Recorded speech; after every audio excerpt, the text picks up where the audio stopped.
Bismillahirrahmanirrahim. Saudara Ganjar Pranowo sebagai calon Dengan presiden. penuh rasa tanggung jawab saya menerima.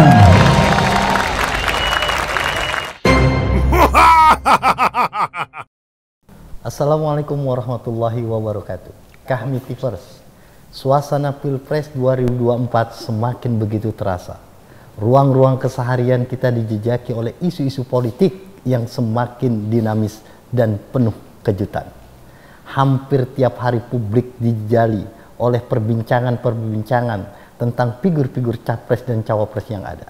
Namun demikian, cukup disayangkan, perbincangan dan perdebatan masih berkutat pada soal sejauh mana tingkat popularitas dan elektabilitasnya, dan belum menyentuh kepada hal-hal yang lebih substantif, seperti apa sebenarnya visi yang ditawarkan oleh masing-masing capres tersebut untuk Indonesia kita ke depan, atau adakah gagasan-gagasan besar yang akan ditawarkan dan disuguhkan kepada kita untuk Indonesia ke depannya. Nah, untuk membahas itu, kali ini mantan presiden memilih presiden bersama saya Sahal Mubarok. Inilah Forum 28.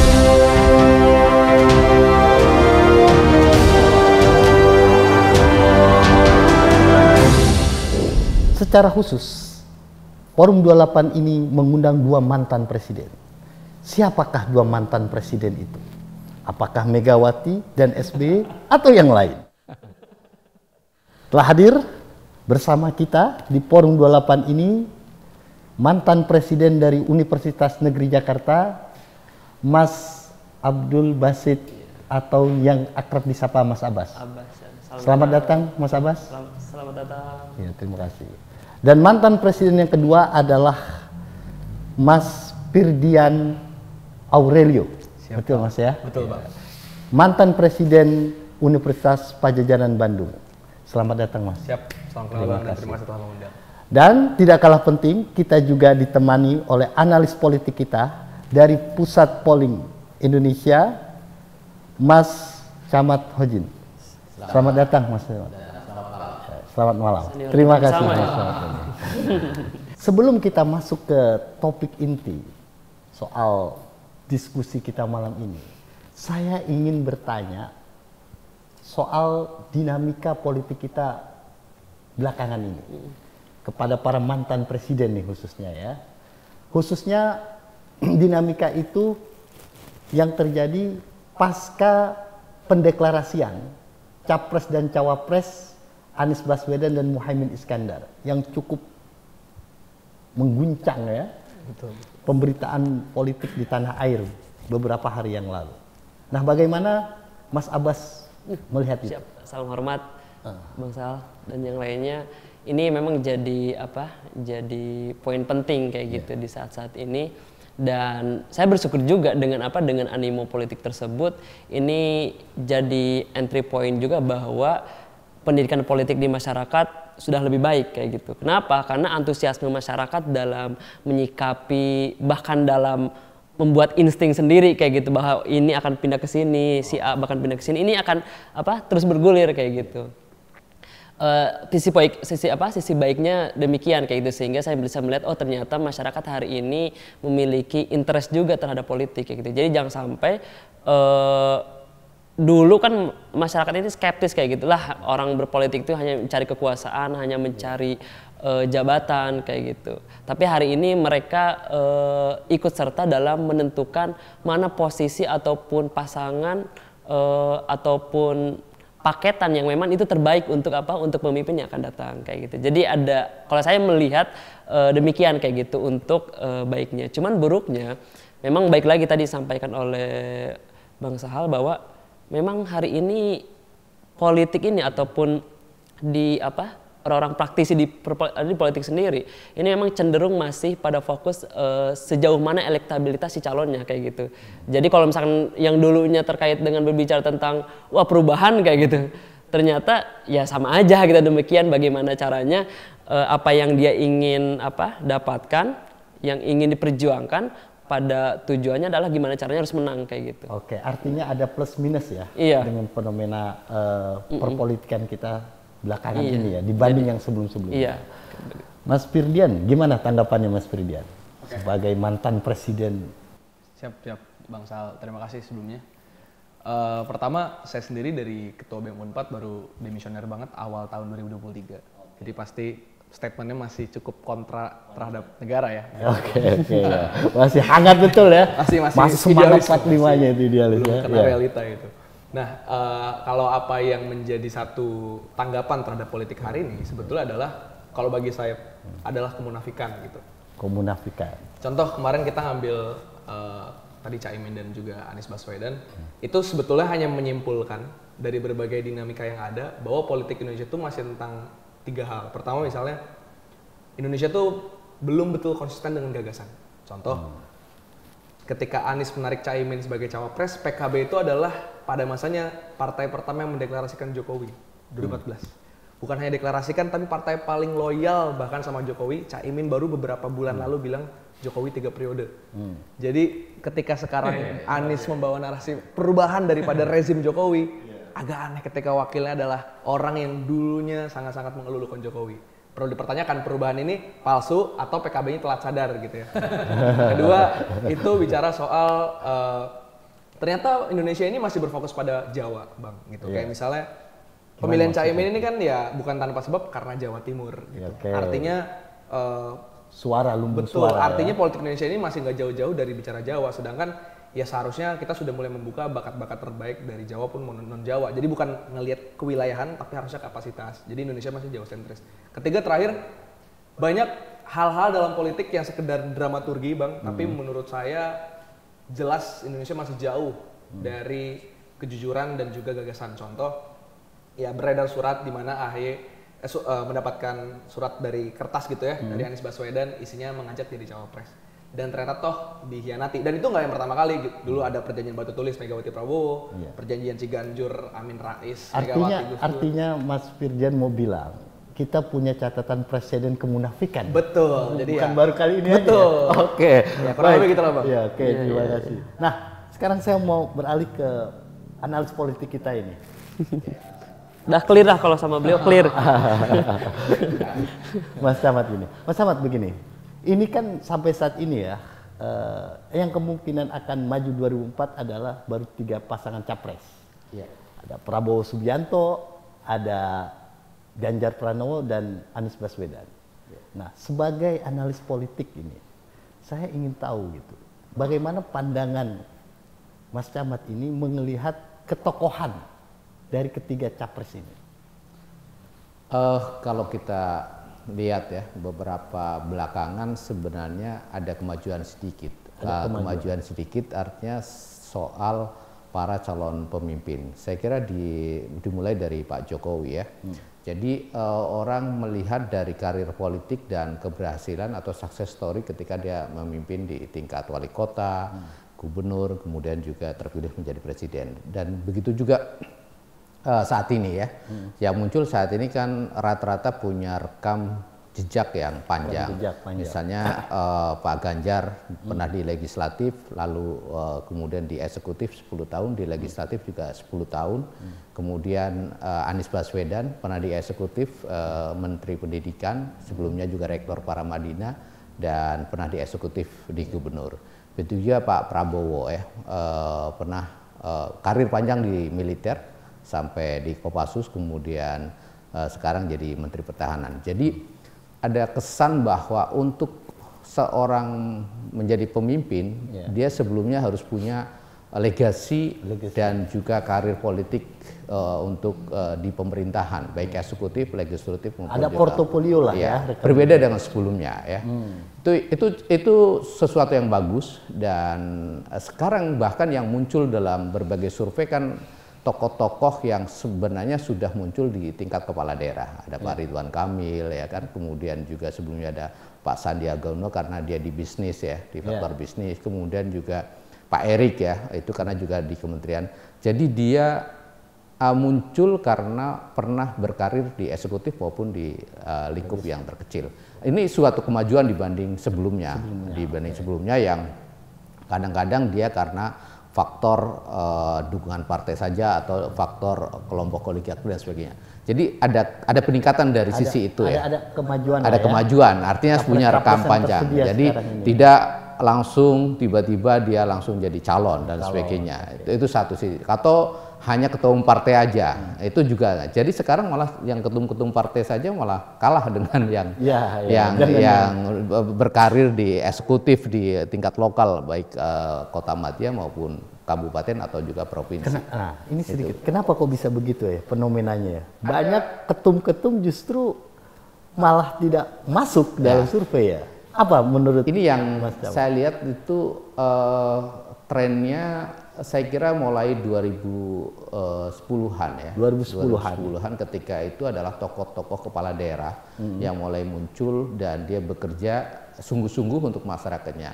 Dulu kita sering ada awarding kepada kepala-kepala daerah. Dulu ada Tri Risma hari ini ya. Kemudian wali kota Surabaya. Kemudian ada Heri Sudianto dulu wali kota Jogja, kemudian Pak Jokowi seangkatan wali kota Solo, lalu juga ada wali kota di daerah lain ya, termasuk kayak Azwar Anas ya, Bupati Banyuwangi dan sebagainya. Jadi sekarang kepala daerah menjadi jenjang karir mereka untuk leadership pemimpin nasional. Ini mulai bagus dan itu seperti di Amerika. Amerika kan biasanya ada senat atau gubernur di tingkat negara bagian ya. Jadi ada kemajuan dari situ. Nah, kenapa tokoh ketum partai itu tidak masuk dalam survei ataupun elektabilitas partai ya? Ya ini memang pekerjaan besar karena mungkin ketum-ketum partai saat ini kadang belum bisa dirasakan oleh masyarakat dampaknya. Karena kan biasanya ketum partai hanya ngurus internal partai politik, apalagi ada konflik dan sebagainya. Jadi fokus di situ, tidak langsung bersentuhan dengan masyarakat langsung. Nah, itu yang menjadi pekerjaan. Jadi ada tren baru bahwa yang cenderung yang populer dan memiliki elektabilitas tinggi justru karirnya dari kepala daerah. Itu sesuatu yang bagus ya untuk saat ini. Tapi kedepannya pasti akan trennya menaik karena apalagi pemilih saat ini mulai ada kenaikan. Memang belum sempurna. Kalau kita lihat data BPS memang kalau yang masyarakat pemilih kita, kalau lihat komposisi demografi kan yang lulusan SD itu sudah 36%, lulusan SMA juga sudah 36%, kemudian lulusan SMP di angka 27 sampai 30% dan sisanya yang D3 dan S1 biasanya baru 9 sampai 10%. Memang masih jauh. Ya, sekali lagi memang kadang-kadang komposisi knowledge dan tingkat pendidikan masyarakat juga agak berbeda, berpengaruh dan sebagainya. Tapi untuk akselerasi dengan kecepatan internet, digitalisasi dan penyebaran informasi yang masif, ada peningkatan partisipasi yang meningkat. Kalau kita lihat data dari KPU kan partisipasi pemilu 2019 untuk capres dan cawapres meningkat. Tapi untuk pileg memang agak menurun. Nah, tapi untuk capres dan pilpres itu luar biasa. Jadi partisipasinya cukup meningkat. Mas Abbas nih, sebagai mantan presiden. Tadi kalau analis politik kita bilang itu, Mas Cabat bilang, ini cukup ada kemajuan dari sosok ketokohan ya. 3 capres kita ini yang tersedia ini setidaknya dari sisi masing-masing punya rekam jejak yang baik. Gitu. Gimana pandangan beliau? Apa betul atau gimana sebagai mantan presiden ini? Saya sepakat. Sepakat. Sepakat memang. Kenapa sepakat? Iya. Nunggu yang kontra nanti. Jadi saya rasa memang ini ada kemajuan juga dalam peta politik kayak gitu. Kalau misalkan kalau misalkan mungkin sebelumnya kita akan melihat bahwa akan banyak orang-orang yang mungkin ada di kubunya partai pemenang kayak gitu. Ketika 2024 akan berjalan kayak gitu. Tapi pada akhirnya kita bisa lihat peta yang berjalan ternyata malah pecah kayak gitu. Bahkan ada 3 calon kayak gitu. Ada Pak Ganjar, ada Pak Prabowo dan juga Pak Anies. Ini menunjukkan bahwa bahkan kalau saya melihat ke sosok Pak Presiden, ini salah satu langkah kooperatif Pak Presiden untuk apa? Untuk meleburkan partai politik memiliki sikapnya masing-masing kayak gitu. Jangan karena saya dukung siapa kayak gitu. Jadi nggak ke satu warna saja kayak gitu. Kalau saya melihatnya demikian kayak gitu. Jadi dengan adanya tiga calon ini kan ini harapan yang sebelumnya kayak gitu untuk meminimalisir adanya konflik identitas kayak gitu. Tapi kan isu cawe-cawe itu kan ya kuat. Di belakang cawe-cawe itu ya, maksudnya cawe-cawe juga ada baiknya juga kalau menurut saya. Ada baiknya. Gitu. Ada baiknya juga sih. Coba bayangkan kalau misalkan hari ini mungkin mohon maaf orang-orang yang hari ini ada di kubu pemerintahan untuk semua mengarahkan pada satu calon kayak gitu. Ini akan muncul lagi persoalan di 2019 yang lalu kayak gitu. Tapi dengan cairnya demikian ini malah membuka ruang kayak gitu. Kalau saya lihat nih kepemimpinan seorang Pak Jokowi akan memberikan legacy kepada partai yang ada ataupun peserta politik yang ada untuk apa? Untuk memiliki kesempatan yang sama kayak gitu. Calonnya siapa, partainya memilih berkoalisi dengan siapa kayak gitu. Ini menurut saya kemajuan yang memang harus itu yang harus dilakukan. Tapi jadi kan nggak ada intervensi. Kalau lihat dari 3 kandidat kan 2 ini all president man. Ya, di luar persoalan itu ya. Di luar persoalan itu apakah Pak Jokowi punya kepentingan? Kan bilang biar mulai kepentingan itu kan. Iya, tapi saya kayak gitu. Ferdian, gimana? Apa sama satu suara sepakat atau gimana? Kalau dibilang 2 dari 3 all president man, kayak Caimin ke Anies 3-3-nya all president man. Jadinya all president man. All president man. Meskipun dia posisi cawapres. Iya, karena ya begitu. Iya. Dan kalau saya melihatnya sebetulnya ya agak berbeda ya, Bang gitu. Kalau kata anak Gen Z ini mungkin bagi kami Presiden Jokowi ini insecure. Bahwa legasinya tidak akan dilanjutkan. Ya sederhananya kalau misalnya memang apa yang dilakukan oleh Presiden Jokowi itu memang memuaskan, toh pada akhirnya tanpa diminta pun calon presiden berikutnya juga akan melakukan hal serupa. Tapi ya ini kan bentuk insecurity presiden, entah apa yang terjadi. Bahkan kalau misalnya dengar berbagai podcast yang misalnya Tempo, Kumparan segala macam, ya misalnya ada yang menyebut jangan sampai orang yang jadi antitesa Jokowi menang, karena kalau misalnya menang banyak dari kita yang bakal dipenjarakan, dibuka skandal korupsi segala macam. Itu kan patut dipertanyakan gitu ya, di luar soal legacy baik gitu. Dan tambahannya juga tadi ngomongin partisipasi publik, sebetulnya memang kita sangat mengapresiasi ya adanya kenaikan dalam voting gitu di Pilpres. Tapi approval rating Pak Presiden pun tinggi banget gitu, 80% ya. Itu bahkan negara komunis pun belum tentu bisa mencapai angka itu. Tapi pada faktanya angka demokrasi menurun, indeks korupsi juga makin memburuk gitu-gitu. Lingkungan juga semakin parah, polisi juga semakin parah. Jadi approval rating atau kepuasan terhadap presiden ini tidak sebanding, kalau bagi kami ya, yang mungkin kemarin baru ikut aktif gerakan, tidak sebanding dengan berbagai hal yang seharusnya dijunjung, malah jadi Mas Ferdian bilang ini antara hasil survei tingkat kepuasan itu 80% lebih dengan fakta indikasi di bawah misalnya indeks korupsi, demokrasi menurun, berarti itu Mas mau bilang ini nggak sejalan, nggak sesuai dengan fakta gitu. Betul. Faktanya sih kalau yang kita lihat begitu ya, Bang. Jadi Jokowi ini memang sebenarnya mengalami trust issue lah menurut Gen Z ya. Iya, insecure. Oke, insecure dan trust issue ya. Oke.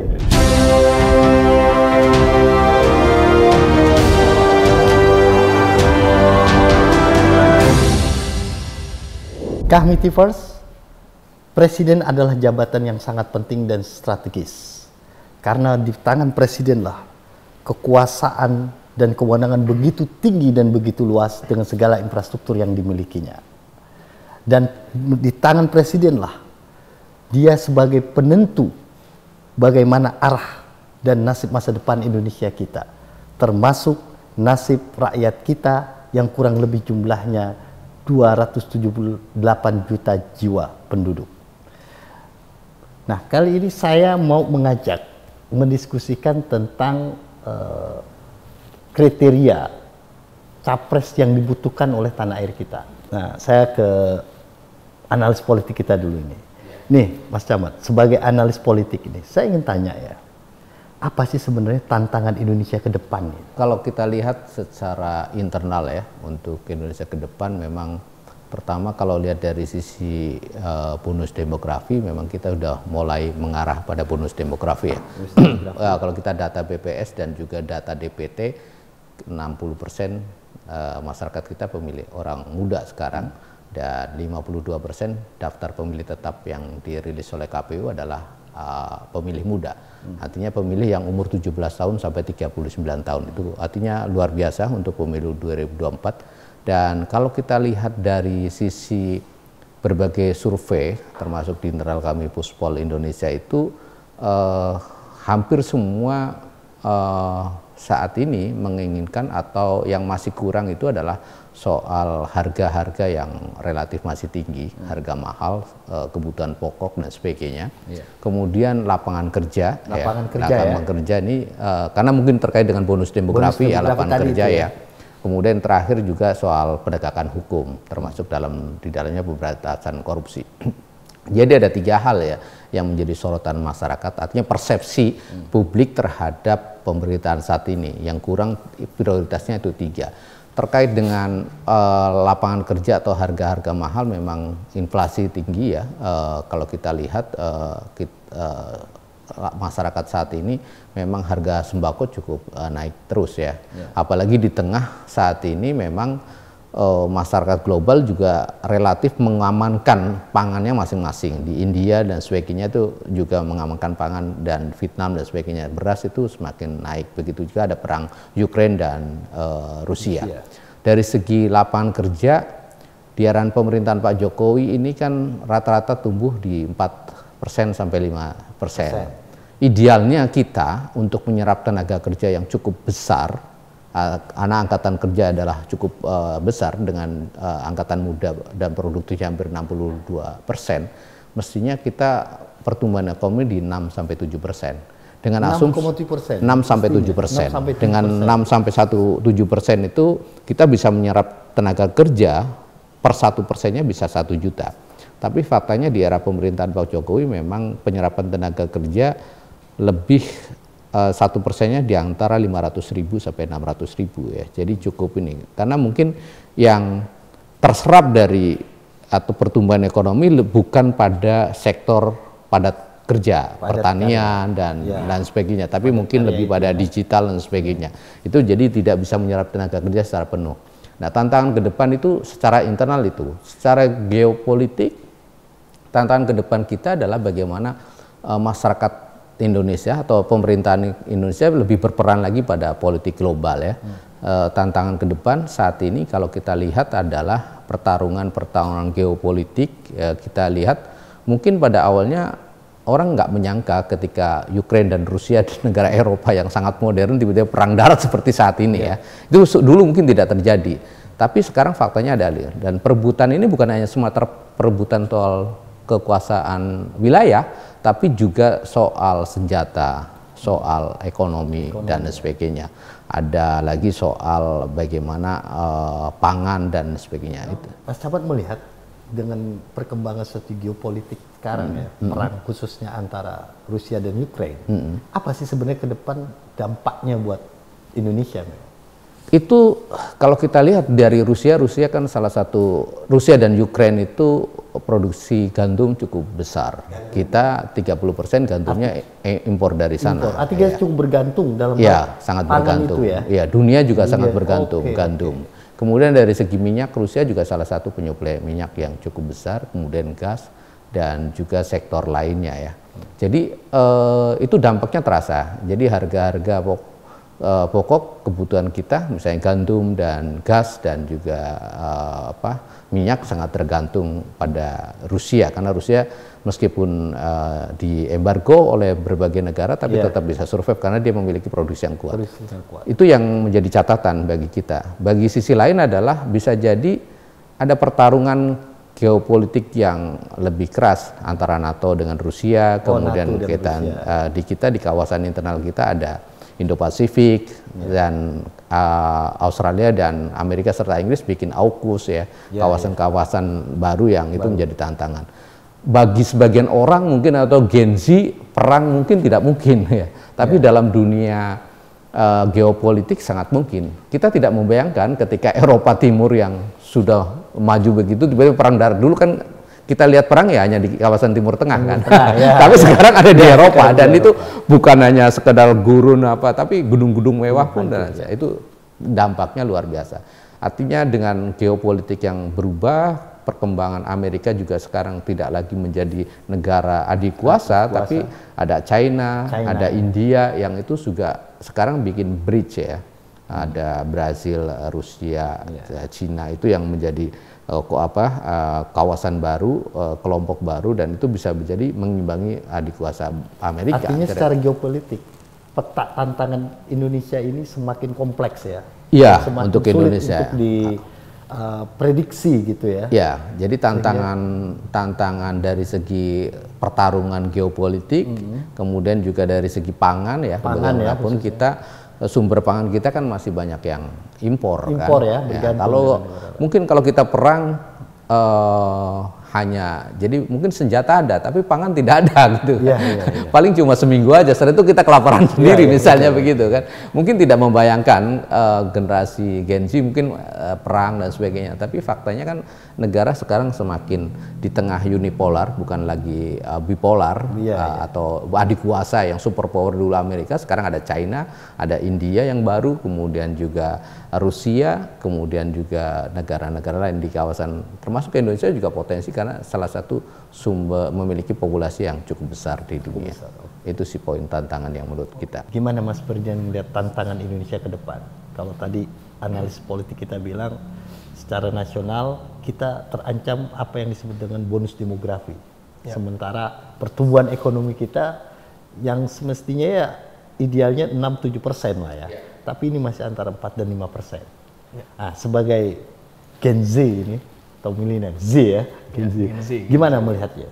Kita pernah waktu itu sama teman-teman di berbagai komunitas pernah survei apa sih isu yang Gen Z itu prioritaskan, dan semuanya saya rasa sama-sama penting. Pertama adalah youth unemployment atau pengangguran anak muda.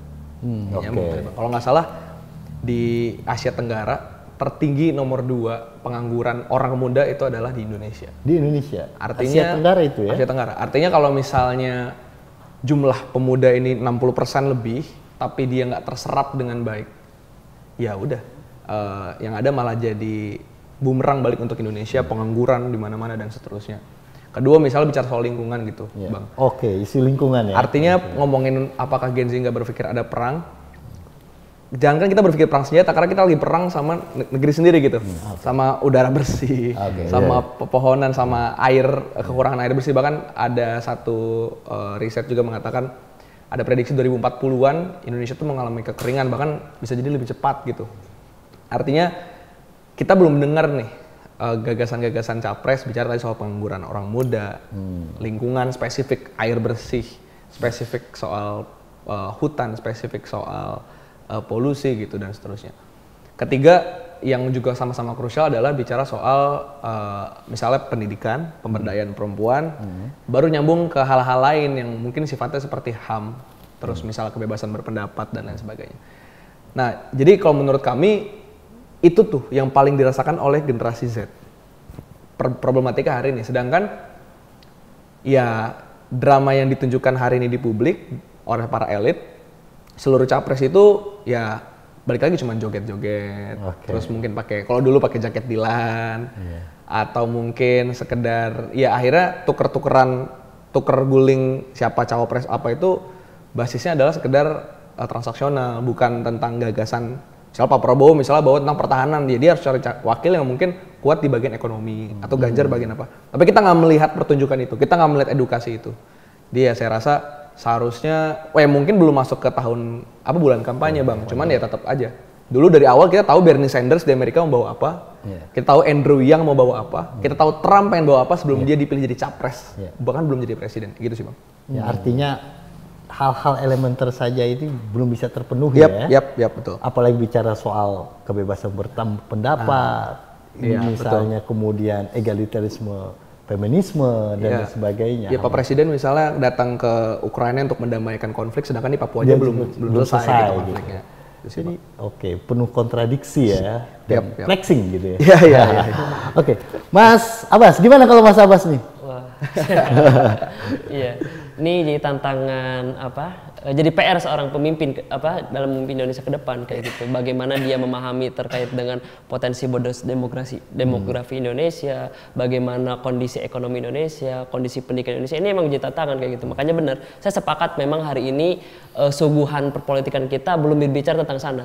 Baru berbicara tentang potensi Jawa Timur berapa sekian, Jawa Tengah sekian, Jabar sekian kayak gitu. Sehingga baru berpikir bagaimana caranya ngamanin stok-stok suara ini kayak gitu. Jadi belum berbicara tentang ya bagaimana program dan gagasan. Iya, program gagasan. Saya sepakat terkait dengan itu.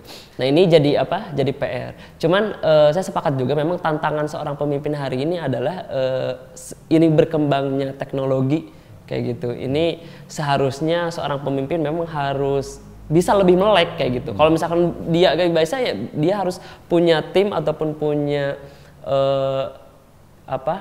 cara pandang bagaimana seorang pemimpin ini bisa dekat dengan masyarakatnya kayak gitu, dengan rakyatnya. Saya agak sedikit respect pada seorang pemimpin yang memang hari ini aktif di media sosial kayak gitu.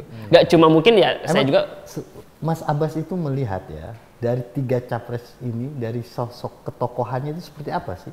Pada prinsipnya 3 orang tersebut yang sudah disampaikan juga mereka pilih anak bangsa terbaik lah kayak gitu sebagai calon pemimpin. Saya sepakat orang ini adalah orang 3 terbaik juga untuk bisa memimpin kayak gitu. Oke. Nah, Mas Ferdian, benar itu 3 itu anak-anak bangsa terbaik gitu. Ya. Pertama pasti mereka yang paling punya chance dan keberanian tuh jelas ya. Chance keberanian ya. Kalau itu jelas ya kalau itu ya. Ya, terbaik bisa diadu lah ya. Iya. Masih banyak. Namun kan belum tentu ada uangnya, belum tentu terkenal gitu. Tapi mereka paling punya keberanian dan chance itu dan patut kita hormati gitu Bang, patut kita hormati. Oke. Gitu sih. Oke, tadi kita bicara tantangannya. Saya pengen nanya juga ini. Gimana ya soal capaian sebenarnya pemerintahan Jokowi 9 tahun terakhir ini? Saya pengen tahu ini. Gimana Mas Ferdian? Menurut Mas Ferdian itu apa capaian yang perlu diapresiasi atau jangan-jangan di mata Mas Ferdian nggak ada capaiannya? Ada, harus objektif. Kalau saya masuk ilmu pemerintahan, jadi saya pasti akan objektif. Memang kalau nggak objektif juga nggak apa-apa. Iya. Dan mungkin pertama saya pertama jadi mahasiswa itu 4 tahun di gerakan mahasiswa lagi besar-besarnya banget Bang. Iya. Ya, ketika Bang Abbas jadi Presma juga itu kan reformasi di korupsi, KPK, KUHP, reformasi 2020 Cipta Kerja. wah lupa tuh apa ya? 2021 itu ada banyak masalah misalnya TWK segala macam. 2022 3 periode, terus KUHP disahkan sampai 23 ini sekarang juga banyak isu yang diangkat. Artinya saya tumbuh besar menjadi mahasiswa melihat kritik terhadap Pak Jokowi itu begitu kompleks. Kompleks ya. Pertama saya kalau ngeliat politisi, bagi saya Pak Presiden itu Jokowi adalah salah satu politisi terbaik sepanjang masa di Indonesia. Wih. Karena dia politisi tapi politisi Bang. Sebagai politisi ya? Betul, dia bukan sebagai presiden ya? Iya itu, dia pejabat partai bukan, tapi dia jadi presiden, dia wali kota di tempatnya Solo, ketiga orang kaya juga bukan keluarga orang kaya. Dan gaya kampanye merevolusi Indonesia gitu. Masuk gorong-gorong, pakai kemeja putih dilipat, pakai kotak-kotak. Jokowi adalah kita itu betul-betul dulu berasa. Tapi bagi kami hari ini Jokowi adalah mereka gitu. Jokowi adalah part dari sistem yang mungkin terlampau jadi status quo. Sehingga Pak Presiden itu, kalau bagi saya ini dalam perspektif politik ya Bang, nggak idealis. Tapi ketika dulu di termin pertama Pak Presiden, periode pertama ya, saya ngeliat Jokowi itu begitu digoyang. Misalnya dia nggak bisa megang partai, megang militer pun nggak bisa, megang aparat nggak bisa. Akhirnya dia menganggap mungkin bersekutu dengan rakyat ini nggak membawa kelanggengan kekuasaan. Di periode kedua, masuk periode kedua kan KPK, Cipta Kerja segala macam dia babat dan dia megang kepolisian, dia megang tentara, dia megang partai. Tapi bagi dia, ya ini yang bikin gue bertahan. Ya itulah yang bikin dia hebat sebagai politisi. Betul, ya. artinya kalau ngomongin 9 tahun kepemimpinan Pak Presiden, bagi saya penurunan gitu. Penurunan dalam konteks keberanian untuk bersekutu dengan masyarakat, keberanian untuk memberikan kedaulatan penuh terhadap keluarga gitu. Contoh, dulu bahasa Orde Baru penculikan tuh dialusin oleh Orba menjadi pengamanan. Sekarang misalnya bahasa penggusuran itu dihaluskan dengan bahasa ini kan untuk pembuka investasi gitu-gitu.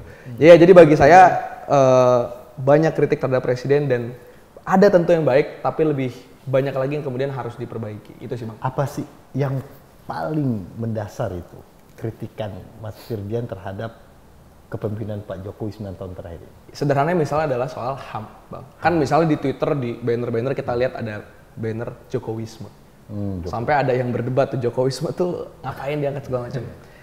Dan saya sepakat, ini kalimatnya Dandi Laksono di Twitter, bagi dia Jokowisme tuh adalah suatu pemikiran di mana segala investasi asing, kapital itu boleh masuk walaupun dia mengusur warga, berdarah-darah, dan membungkam kedaulatan rakyat sipil gitu. Ya itu bagi saya Jokowisme. Jadi kalau ngomongin apa yang paling dasar, jangan jauh-jauh dulu ngomongin pendidikan, lingkungan, ngomongin soal mobil listrik. Misalnya India udah pergi ke bulan gitu ya. India udah pergi ke bulan, tapi bahkan di Indonesia kita aja belum tuntas ngomongin soal pelanggaran HAM masa lalu misalnya. Yang seharusnya menjadi janjinya Pak Presiden ketika 2014. Dia akan mencari biji tukul, Munir, segala macam. Sampai sekarang nggak terjadi. Yang ada malah salah satu aktivis reformasinya gabung ke kubu yang dianggap pelanggar HAM gitu. Misalnya gitu, Bang. Mas Camat, itu tadi menyebutkan ada istilah Jokowisme. Gitu. Tapi kalau nggak salah itu juga sempat ada itu istilah Jokowinomik. Nah itu yang menunjukkan bahwa cara pandang kebijakan ekonomi Jokowi ini cukup baik dan menjadi pusat pola yang perlu dipelajari dan sebagainya. Itu gimana Mas Camat? Ya, Jokowinomik gitu. Jokowinomik sepengetahuan saya itu kan istilah-istilah dari pendukung ya. Pendukung yang memuji. Itu biasa sih kalau menurut saya. Biasa ya. Memuji, tapi nanti kalau sudah nggak berkuasa pasti juga hilang juga itu. Jangan itu pujian itu menghanyutkan atau dalam bahasa orang Jawa biasanya kalau kita melawan, kalau dilawan susah, yang mending dicemplungkan sekalian gitu. Gitu. Jadi ada begitu juga. Jokowisme atau Jokonomik itu bahwa Pak Jokowi fokus pada infrastruktur mungkin ya pada situ. Tapi untuk soal ekonomi, bahwa ekonomi stabil dalam kategori yang minimalis ya stabil ya. Tapi untuk Indonesia kita yang mestinya kita sudah beranjak menjadi negara maju, kita maju mundur lagi. Kita sebelumnya pernah dianggap salah satu negara yang berpenghasilan menengah ke atas, lalu turun lagi, lalu sekarang kembali lagi. Jadi berputar-putar di situ. Kenapa? Karena tadi kita dengan penduduk yang usia produktif cukup besar, mestinya kita bisa tumbuh ekonomi di angka 7%, 6-7%. Ya, ini PR besarnya. PR besar. Karena kalau pertumbuhan ekonomi hanya 4-5%, itu istilahnya saya membaca tulisannya Pak Hatib Basri itu, kita sudah tua, kita sudah menjadi tua tapi belum kaya. Karena pendapatannya cuma gali lubang untuk tutup lubang saja. Karena dengan pertumbuhan 5% gitu. Kalau kita ingin bisa menabung, bisa punya investasi, itu ya mestinya kita pertumbuhan 6-7%. Vietnam bisa, ternyata kita yang nggak bisa. Nah itu yang kalau kita berlama ini kan hampir 10 tahun di era Pak Jokowi stuck di angka 4-5%. Kecuali ya mungkin saat COVID minus pernah, tapi cepat bangkit ya itu harus. Tapi kan ada anggapan ya Mas Camat bahwa Indonesia di tengah COVID ini kan bukan hanya Indonesia ya, tapi dianggap relatif cukup stabil. Ya, bisa melampaui itu. Kalau relatif dikatakan relatif stabil minimalis ya menabung. Ya. Tapi kan masyarakat kita tidak bisa menabung. Maksud saya begini, kalau generasi ini angkatan kerja kita sangat besar. Kalau kita pertumbuhan ekonomi hanya 4-5%, nanti sampai tua pun, misalnya generasi si Mas Abbas sama Mas Frian itu tidak bisa menabung, hanya gali lubang tutup lubang. Jadi untuk beli rumah dan susah gitu. Dan itu menurut survei berbagai poli memang anak muda sekarang itu kesusahan membeli rumah karena antara pendapatan dengan kenaikan harga rumah itu kalah cepat. Harga rumah kan rata-rata tiap tahun naik 20-30%. Sementara pendapatan kita paling naik 10% per tahunnya. Itu kalau kita berbasis sebagai seorang karyawan atau pekerja kan rata-rata begitu. Jadi sampai kapan kita bisa menabung? Nah, kalau ini kita stuck di angka 5%, kita akan menjadi beban bagi generasi selanjutnya ya. Karena sekarang kan usia produktif kita orang tua hanya dibebani 1-3 orang. Tapi pada suatu saat generasi kita yang bonus demografi 70 tahun ke depan itu seperti di Jepang ini. Jadi yang ada para lansia dan itu membebani anaknya. Nah, itu bahaya bagi pemerintah. Tadi Mas Camat dari awal itu selalu mengatakan bahwa seharusnya itu pertumbuhan ekonomi itu sudah ke angka 6-7. Iya. Tapi bukankah dengan target yang dicapai oleh Bappenas itu dengan menuju Indonesia Emas 2045, justru target 6 dan 7 itu 10 tahun ke depan? Oh enggak, harusnya lebih cepat. Harusnya lebih cepat. Karena kita angka 5% itu kan 4%-nya ditunjang oleh konsumsi masyarakat. Bukan hasil dari pemerintah. Artinya tidak adanya pemerintah itu udah tumbuh 4%. Pasti ada transaksi dan jual beli gitu. Iya. Tanpa ada pemerintah kita sudah di 3-4% gitu. Tanpa ada pemerintahan. Nah, mestinya ada proyek-proyek pemerintah dan bagaimana menggerakkan ekonomi dan menyerap tenaga kerja. Kan mestinya itu. PR besar kita adalah itu, karena kita menikmati bonus demografi, tapi pertumbuhan ekonomi stuck di angka 4-5%, yang ada 10 tahun atau 20 tahun ke depan menjadi bencana demografi bagi kita. Yang ada kita lansia, beban bagi generasi berikutnya. Gitu. Jadi, kan itu tantangan bonus demografi, bagaimana itu bonus demografi menjadi yang produktif kan. Itu yang menjadi catatan, bagaimana yang produktif. Nah, kalau melihat dari capaian pemerintahan Jokowi ini ada nggak sih menurut Mas Camat ini? Ya, Pak Jokowi kan lebih fokus infrastruktur. Infrastruktur biasanya lebih jangka panjang. Mungkin akan terasakan 5-10 tahun atau 15 tahun ke depan. Tapi kan umur generasi ini kan harus cepat kan. Nah, itu yang menjadi tantangan. Makanya mesti harus penyeimbang. Saya mungkin sebagai karyawan pernah menikmati adalah ketika di tahun 2009 sampai 2013 ekonomi tumbuh 6% ya di era Pak SBY saat itu. Dan itu terasa gerak ekonomi dan dari situ kelas menengah Indonesia mulai tumbuh ya 2008 2009. Nah, mestinya ini harus dinaikkan lagi kelas menengah. Nah, kelas menengah kita kan masih sedikit ya. Kalau kita lihat dari catatan BI, kemudian stagnan yang punya rekening di atas 5 miliar kan tidak lebih dari 50.000 orang kan. Artinya mengalami penurunan stagnan. Kelas lainnya adalah kalau sakit langsung miskin.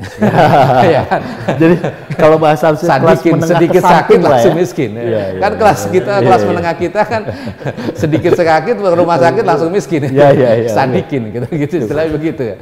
Jadi belum kelas menengah yang matang. Mestinya tumbuhnya besar lah. Apalagi anak-anak sekarang ya kelas menengah ini kan generasi Z Gen Z ini kira-kira menjadi generasi yang sudah selesai soal pokok ya, soal makan dan sebagainya. Kan sekarang lebih pada aktualisasi dan gaya hidup kan. Sekarang kan Gen Z ini fokusnya pada gaya hidup dan kreatif. Nah, ini menjadi tantangan bagaimana generasi muda yang cukup produktif dan banyak sekali ini harus disiapkan ekosistemnya kan agar dia bisa lompat, bisa loncat dan sebagainya. Itu mestinya itu yang menjadi ini ya fokus untuk pemerintahan sekarang maupun yang akan datang gitu ya. Oke. Mas Abbas gimana ngelihat capaian pemerintahan Jokowi ini? 9 tahun terakhir ini gimana? Memang jadi PR mungkin itu jadi siklus alam kayak gitu. Jadi ketika udah pada akhir di periode akhir biasanya memang tensi idealismenya mungkin berkurang kayak gitu sebagai lebih banyak kompromi, lebih banyak mungkin tadi sampaikan cawe-cawe kayak gitu. Di sisi lain memang ini jadi kekhawatiran kayak gitu terkait dengan bonus demografi ini kayak gitu. Tidak terkelola terbaik, bahkan penunjang pendidikan untuk aktualisasi dalam memantik generasi baru ini tidak fasilitasi kayak gitu sehingga ya tadi akomodir ya. Iya, potensi penganggurannya bukan tidak adanya lapangan kerja gitu, tapi tidak ada skill dari generasi ini kayak gitu. Makanya ini jadi tantangan juga. Kalau misalkan bonus demografi ini tidak berhasil, berarti kan ada kegagalan kayak gitu. Jadi nah ini sebenarnya tantangan bagi calon-calon gitu. Tapi di sisi lain mungkin selain di isu ekonomi dan teknologi, saya juga sedikit apresiasi kepada capaian pemerintah hari ini kayak gitu. Apa itu? Terkait dengan isu hukum kayak gitu. Isu hukum. Jadi dalam pemerintahan Pak Jokowi kan banyak juga ya pejabat-pejabat yang hari ini tersandung dengan tersandung hukum kayak gitu. Tapi di sana saya melihat Pak Jokowi di sini kooperatif kayak gitu. Baik itu menterinya, baik itu rekanannya kayak gitu. Kalau misalkan memang tersandung hukum, ya diproses saja gitu. Saya melihat di sini kayak gitu. Jadi tidak ada pembelaan dari pemerintah ataupun dari sosok presiden ini untuk untuk menjagalah kayak gitu. Jadi menurut saya ada baiknya juga karena itu penting juga kayak gitu. Isu hukum ini apalagi isu korupsi kayak gitu, ini jadi isu yang paling jadi rakyat penegakan benci. hukum yang tanpa pandang bulu lah. Nah kayak gitu. Gimana Mas Ferdian tadi bilang penegakan HAM ini lemah, katanya justru baik gitu loh. Gimana itu Mas Ferdian? Ini sama-sama mantan presiden loh. Hah? Satu generasi ini gimana ini melihatnya? Ini udah beres lama soalnya Bang. Udah lama ya baru. Gimana Mas Ferdian itu? Iya, kalau dari kita itu aja sih Bang, lebih ke maksudnya kalau nggak salah dari The Economist dan ICW juga kan ngerilis bahwa tadi indeks korupsi itu akhirnya malah menjadi orang semakin bisa gampang korup lah gitu sederhananya. Makanya contoh kalau ngomongin soal perlindungan, memang kalau saya malah sebaliknya, saya melihat KPK ini justru menjadi bukti bahwa hari ini setelah dia disahkan UU KPK, revisinya dia jadi alat negara. Contoh ya sederhana lah, misalnya kemarin ketika Nasdem mendeklarasikan Anies gitu, nggak lama langsung tersandung. Ya artinya bagus beneran dibuka, cuman kenapa sekarang dibukanya? Kenapa nggak dari awal misalnya? Jangan-jangan Mas Ferdian ini tim sesnya? Enggak, saya juga melihat kayak misal Caimin juga ada korupsi ini kan, maksudnya rumornya Kemenaker itu juga harusnya dibuka gitu loh. Jadi jangan sampai Jokowi hari ini malah justru memilih-milih karena memang misalnya Harun Masiku juga belum Nah itu gimana Mas? Gimana Mas Abbas? Itu Harun Masiku. Bagus soal maksudnya. Muhaimin kenapa baru sekarang? Gimana sama mantan presiden? Ya saya juga sepakat kayak gitu Mas. Ini jadi poin penting bahwa ternyata masyarakat hari ini sudah makin melek terhadap politik.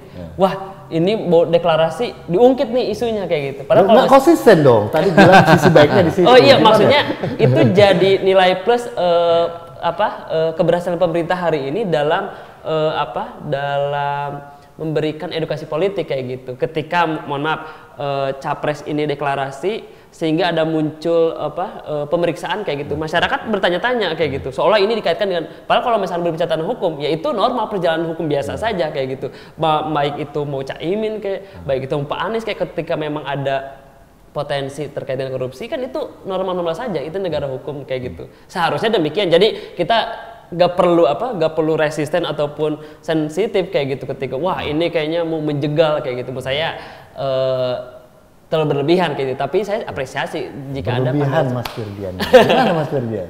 Terlalu berlebihan. Enggak lah, kalau menurut saya justru itu normal katanya. Ini hukum. Kan jadi saksi kayak gitu kan, minta keterangan enggak jadi. Ya, kalau saya lagi-lagi misalnya kemarin sederhana ketika Luhut bin Sarpanjaitan melawan Haris Azhar gitu ya. Haris Azhar. Ya. Itu bahkan di hari itu Bang, karena saya juga ada ya datang. Pengadilan tuh tutup cuma buat Pak LBP.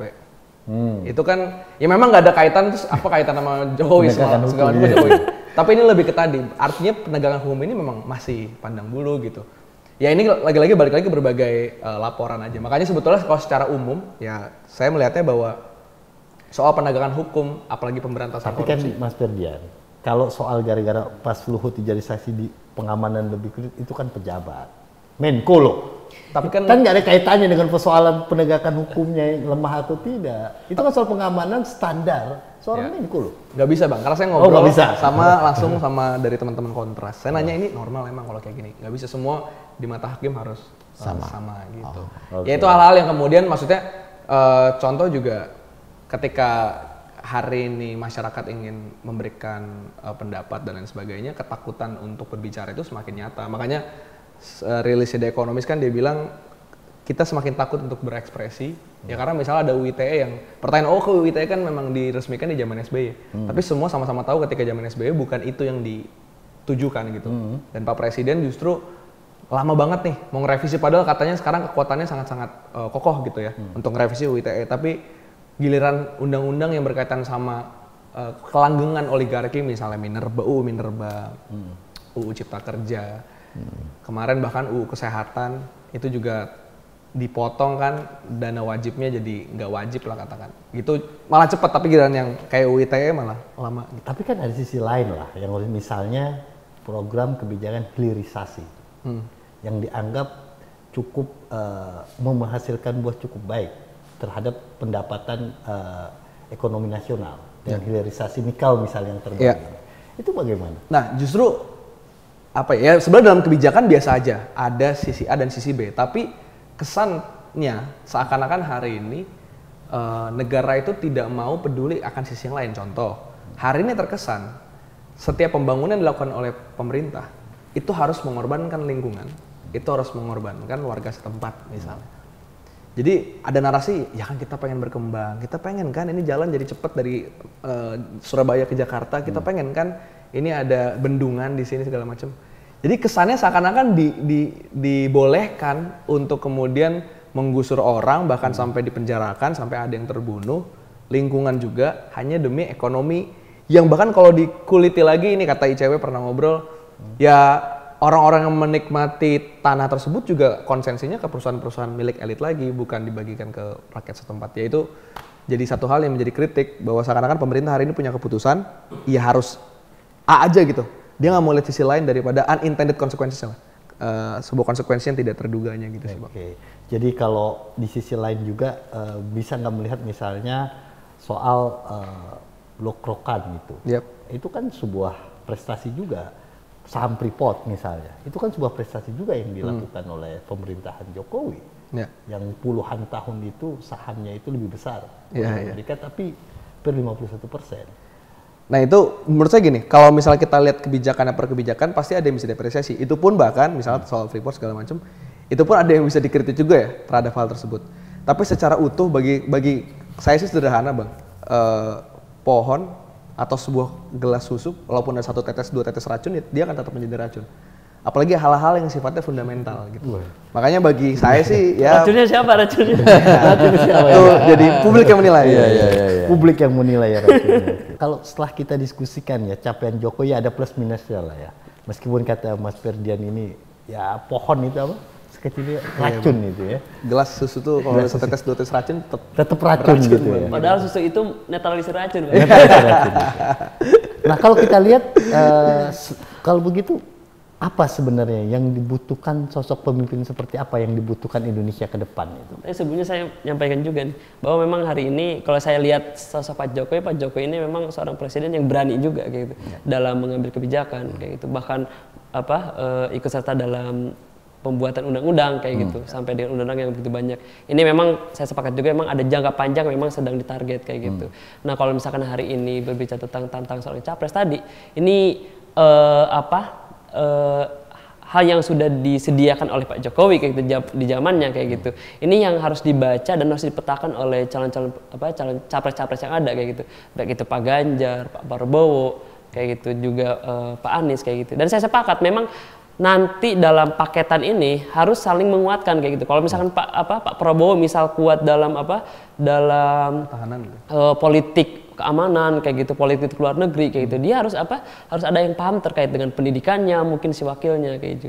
Ini jadi tantangan seorang pemimpin dalam membaca potensi-potensi Indonesia khususnya dalam menyambut Indonesia 45 kayak gitu, khususnya dalam bonus demografi kayak gitu. Nah ini harus dipetakan kayak gitu, pendidikannya mau seperti apa, ekonomi seperti apa gitu. Jadi saya berharap sih memang dalam beberapa waktu yang akan datang capres ini mulai berbicara tentang potensi yang akan dikelola ataupun yang ingin dikembangkan kayak gitu. Bahkan PR-PR yang hari ini terjadi sekalipun. Saya sepakat memang ada beberapa catatan paling penting kayak gitu, khususnya kita dalam mengawal demokrasi kayak gitu. Ketika kita ingin menyampaikan pendapat di muka umum, ingin mengkritik siapapun itu kayak gitu. Ini negara harus hadir untuk menyampaikan bahwa ini negara hukum. Masyarakat boleh untuk memberikan masukan terbaik, kritikan terbaik pada pemerintahnya gitu. Ini jadi catatan ataupun tantangan pada seorang pemimpin ya tadi, bagaimana mereka ini melihat potensi begitu besar dan ancaman begitu besar di Indonesia akan datang. Artinya ke depan ini calon pemimpinnya butuh memetakan ya. Harus memetakan. Secara menyeluruh ya, tidak hanya satu aspek ya, potensi-potensi yang akan terjadi maupun yang secara aktual sudah terjadi gitu ya. Mas Camat, apa sih menurut Mas Camat sebenarnya sosok pemimpin yang dibutuhkan oleh Indonesia ke depan? Oh, mestinya sebenarnya generasi Gen Z ini karena Gen Z ya, lebih Gen Z tune in ya. Pemegang saham paling besar nih, pemilih besar gitu. Apa yang harus diutamakan ya. Tapi kalau kita lihat sebenarnya kita ini kan selalu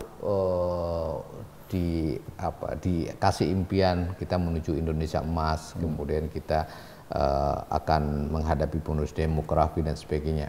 Nah, yang belum dijelaskan oleh para capres ini adalah bagaimana cara mencapai itu kan.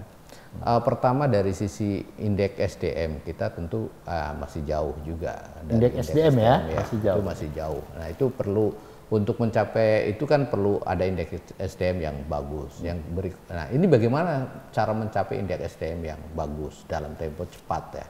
Karena sudah ada bonus demografi dan sebagainya. Butuh berapa anggaran untuk menaikkan dan bagaimana strateginya. Kita lihat dulu di India ada diaspora India ya. Bahkan kalau kita lihat hampir 70-80% CEO di luar negeri sekarang udah dari orang India kan. Dan itu dari IT. IT nah, ya. Itu ya betul. Artinya kita punya bayangan untuk mencapai Indonesia emas itu bagaimana cara tahapan mencapai itu. Artinya itu, SDM ini ya, lalu ekosistemnya ya. Ekosistem. Saya kira ekonomi sekarang menjadi trennya adalah green economy ya. Lingkungan dan pro lingkungan dan sebagainya dengan isu iklim yang sekarang juga menjadi concern bersama. Bagaimana fokus itu menyelamatkan generasi muda dan dengan menyelamatkan lingkungan kita. Itu juga belum muncul dari para capres dan misalnya yang bakal cawapres lah ya, bakal cawapres.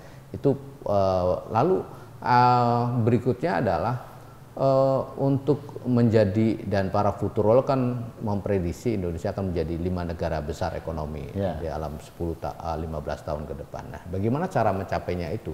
Nah, mesti harus ada fondasi yang harus diletakkan. Pak Jokowi sudah, meskipun sudah lama ide hilirisasi sejak 2011 dan ini sudah mulai dieksekusi, kita menghadapi tantangan misalnya soal nikel itu kan kita menjadi tantangan dengan Eropa, dengan Amerika dan WTO negara besar. Itu hanya satu fondasi yang baru. Hilirisasi kan baru nih. Ya, baru tahapan awal itu. Itu pun masih belum.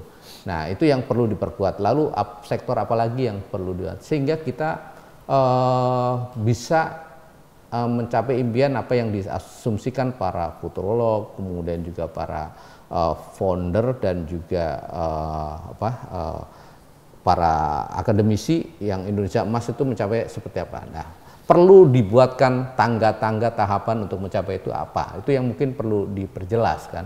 Artinya menurut baca berarti kalau hilirisasi salah satu yang baik tapi masih awal, artinya berarti perlu dilanjutkan gitu ya? Iya perlu. Itu hilirisasi sudah ide lama.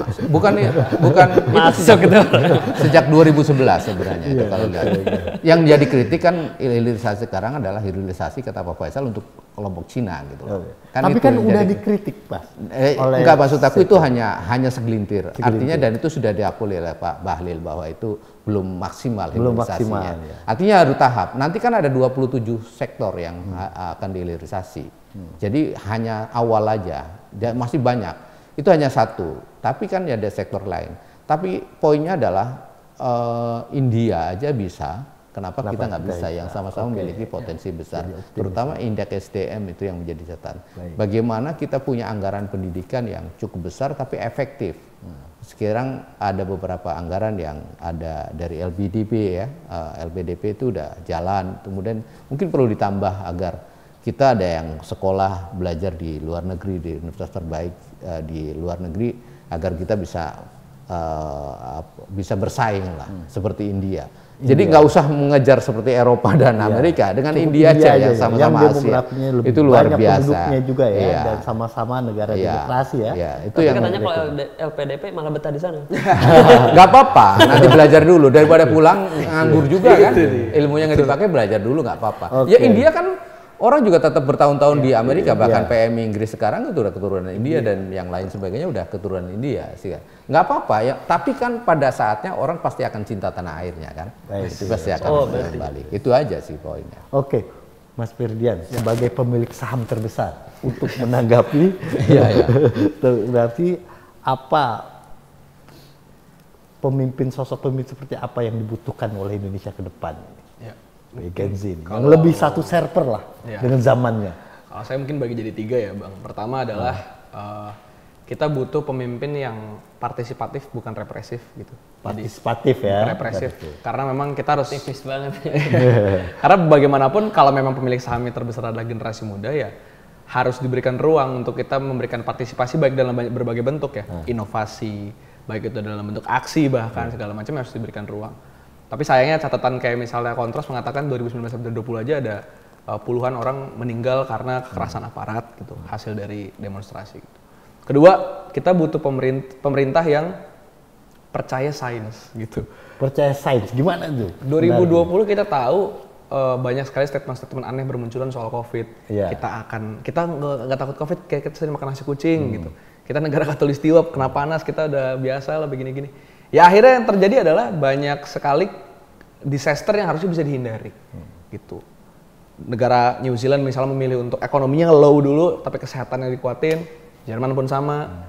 Indonesia ini mau dua-duanya, bahkan konyol waktu itu berbagai tarif wisata mau dimurahin gitu. Kan itu ya ketidakpercayaan terhadap sains. Bahkan misalnya BRIN sendiri seringkali omongan dari Ibu Mega misalnya sebagai Dewan Pembina kalau nggak salah ya. Itu seringkali menyakiti peneliti-peneliti BRIN dengan bilang ilmu saya setara 400. Ya hal-hal kayak gitu kan yang seharusnya nggak perlu dilakukan. Harusnya tadi lebih ke step-step metode gimana sih naikin inovasi. Ya toh India, Korea Selatan, bahkan sekarang Malaysia aja udah bisa lebih progresif soal berbagai inovasi. Terakhir ketiga mungkin kita butuh pemimpin yang berani untuk bergagasan.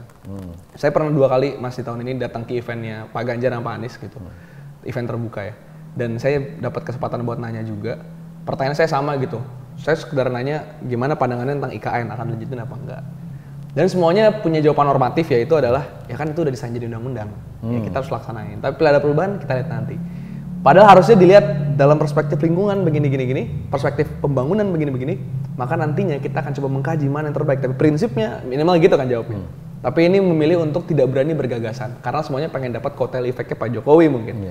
Makanya 3 hal itu yang saya rasa dibutuhkan untuk calon presiden kita. Jadi menurut Mas Firdian ini perubahan gitu ya?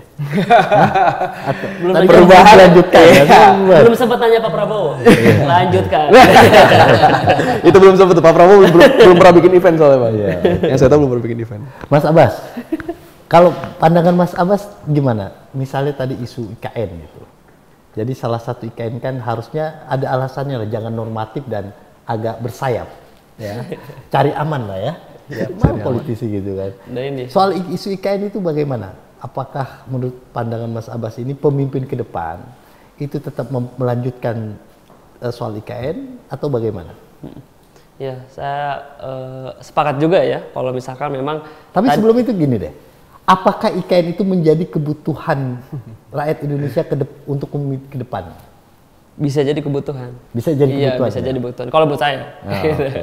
Tapi kalau programnya pemerintah dengan sudah menghadirkan kata, berarti itu jadi kebutuhan kayak gitu. Perspektifnya pemerintah berarti kan kayak gitu. Jadi pertama saya sepakat bahwa memang tadi berarti pemantik untuk Pak Ganjar dan Pak Anies ini harus lebih jelas, lebih konkret dalam dalam menjawab kayak gitu. Bahkan dia mau sebagai sebagai pelanjut Pak Jokowi ataupun antitesanya Pak Jokowi kayak gitu. Nah, ini jadi tantangan juga seorang pemimpin kayak gitu dalam dalam menyikapi isu-isu apapun itu, gak cuma IKN ataupun isu yang lainnya gitu. Tapi kalau saya melihat IKN ini memang harus dilanjutkan kayak gitu. Harus dilanjutkan kayak gitu. Dan mana capres yang mau melanjutkan? Jadi Mas Firdian harus dilanjutkan Mas Firdian ya. Oke. Itu jawaban bisa panjang lagi Bang. Bisa panjang lagi ya. Harus dilanjutkan. Lalu kalau saya mau nanya begini deh. Kalau kita tadi sudah bahas tentang bagaimana capaian pemerintahan Jokowi gitu ya, apa tantangan kita ke depan yang kita butuhkan, perlu nggak sih sebuah capres punya visi dan ideologi yang jelas kalau ingin mencalonkan atau menjadi presiden ke depan?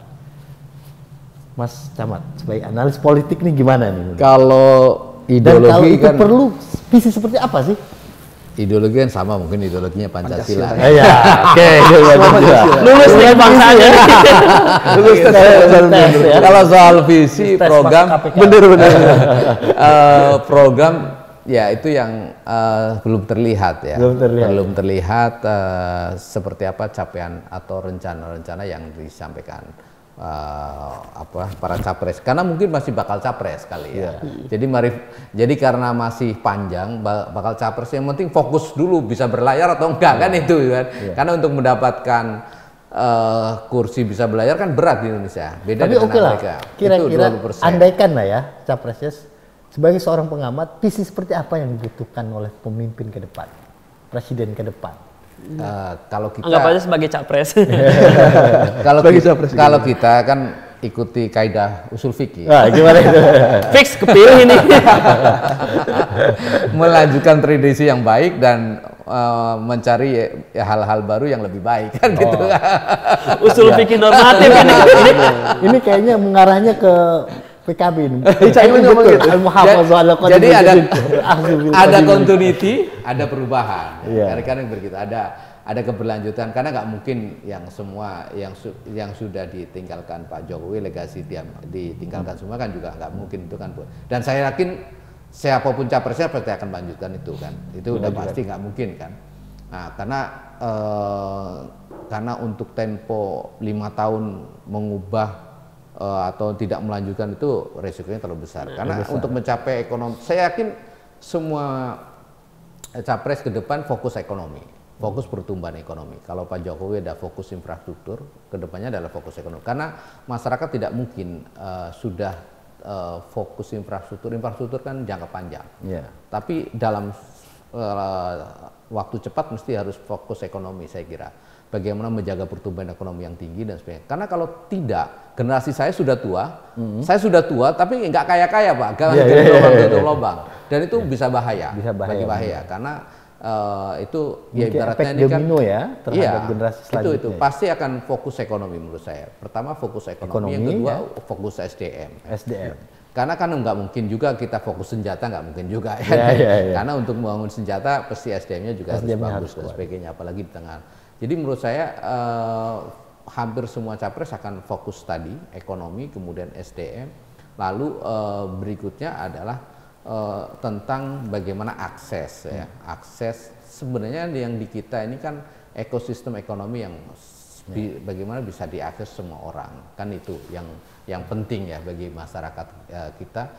Jadi tidak peduli soal sekarang kan ekonomi ini masih elit ya, hanya kelompok tertentu yang menikmati. Sebenarnya kalau kita lihat dari data BPS atau BI yang memiliki dana uang di rekeningnya di atas 5 miliar kan tidak lebih dari 50.000, 12.000 orang. Itu kan jauh sekali dari total 270 orang. Yang paling banyak kan hanya di rekeningnya atau pendapatan di bawah 700 juta satu tahun. Itu kan berarti penghasilan di angka 6 sampai 7 juta per tahun kan? Per bulan. Nah, bagaimana kan nantinya adalah yang berpendapatan 15 juta per bulan itu sampai kira-kira 80 juta orang kan mestinya itu. Jadi tengah-tengah. Jadi terasakan orang bisa nabung dan sebagainya. Nah, bagaimana fokus di sini? Ini kan sekarang kan usia produktif itu tinggi.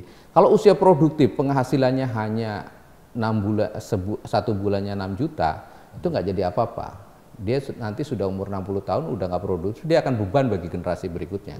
Nah, bagaimana fokus ini? Ini angka yang cukup besar.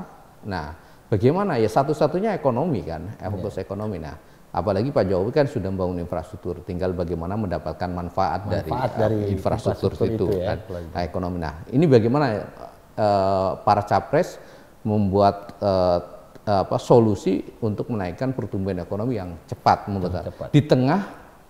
Di tengah global atau situasi global yang tidak mendukung. Itu yang beratnya di situ. Karena ya memang Pak Jokowi memang menjaga stabil di 4-5%, tapi itu minimalis. Untuk kita yang usia produktifnya sedang tinggi itu tidak baik. Karena kalau enggak, itu ya tetap hanya pendapatannya gali lubang tutup lubang. Yang berbahaya kan 25 tahun ke depan. Artinya ini akan kondisi menjadi ekonomi saat ini hanya untuk survive sementara survive lah. aja. Survive saja ya. Kan bukan untuk menabung. Bukan menabung. Nah, bagaimana kan kita menaikkan kelas menengah ini yang berpendapatan dia sebulannya 10 juta sampai 15 juta. Sekarang kan di bawah 5 juta kan.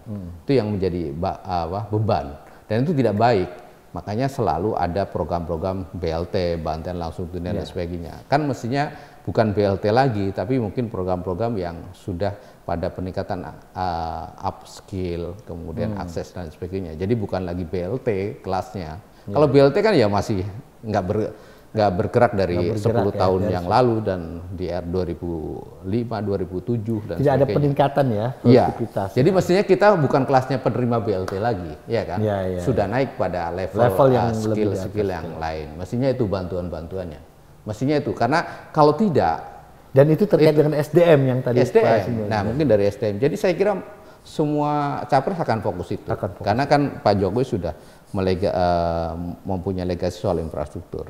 Jalan sudah jadi, tinggal yang lewat kan dan isi yang ada kan harus begitu. Untuk isi bensinnya ya, uang isi bensinnya. Itu ya gimana itu ya. Iya, dan kalau jalan bagus tapi kita masih jalan kaki kan ya susah Iya, juga. betul. Ya kan?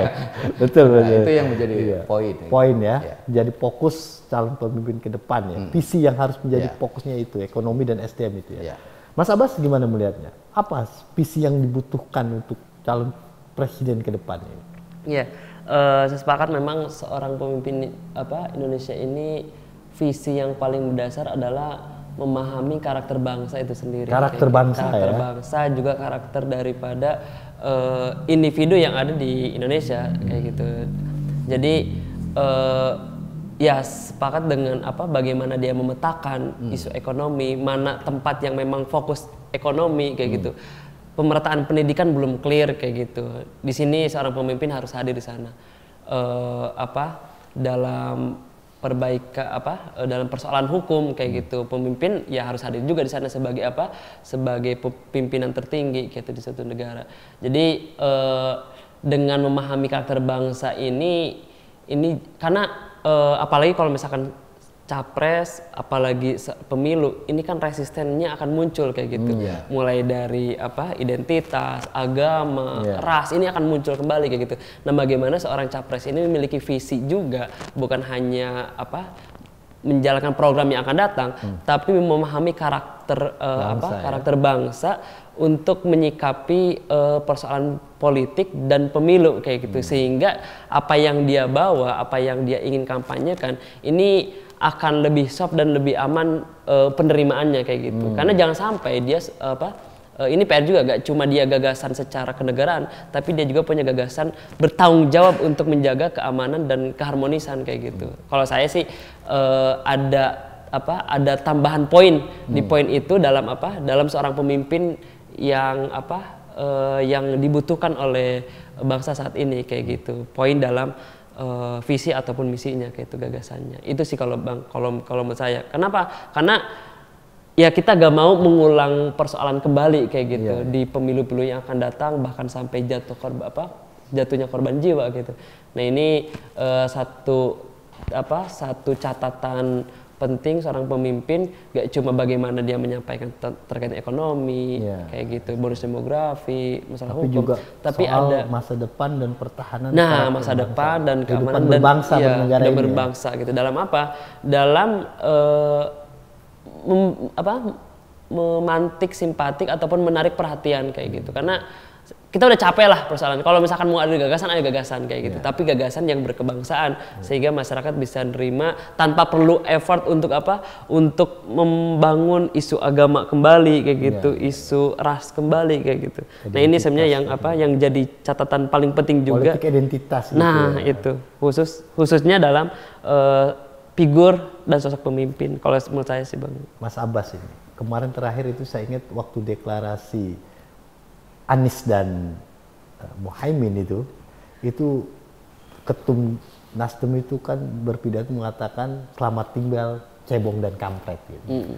Nah, kira-kira Mas Abbas yakin nggak dengan ucapan statement dari Pak Surya Paloh itu menandakan bahwa apa yang diharapkan oleh Mas Abbas itu soal kesadaran calon pemimpin untuk kesatuan kehidupan berbangsa dan Saya bernegara. sepakat, Pak Surya Paloh kalau berbicara selamat tinggal cempong kampret kayak gitu. Karena dia tidak jadi sebagai satu bagian kayak gitu.